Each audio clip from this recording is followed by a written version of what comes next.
Hey, Lyndon here, and I'm going to be sharing some of my secrets to help you create some amazing artwork for your skateboard deck. The equipment we'll be using for this artwork project is as follows. We're going to use some plain paper, we're going to need a pencil and an eraser. We have some acrylic gesso. This is transparent. This will be used to prime the board, and it allows the acrylic paint that we're going to use to adhere to the surface much better.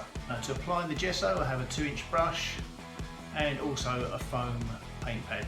In between coats I'll be rubbing down with some sandpaper. This is 1200 grit, so it's quite fine. It'll provide a nice smooth surface to paint on.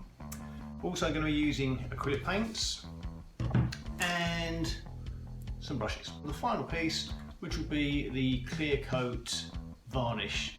The surface we're going to be painting on for this project is a skateboard deck. This is the one that I've purchased from Venom Skateboards. It's an 8¼ inch 7-ply maple wood deck. It's blank, it's got nothing on it, it's no art already on it, and it's been finished in black, which is ideal for the purpose of this particular project. Coming up next will be the stages that I've used to create the artwork for this skateboard deck.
Well, I put in some really good work over the past 5 days or so. I'm happy with the outcome of the artwork that I've done for this board. It's been a good project. I hope you've enjoyed it. If you'd like to give me some feedback, please do below. If anyone's got any ideas they'd like me to tackle, then I'd be happy to do that as well. I'm going to leave you guys with the image of our artwork, and I hope you'll attempt to do some of your own. It's been good fun for me, and I'm sure you'll have some good fun doing your own too.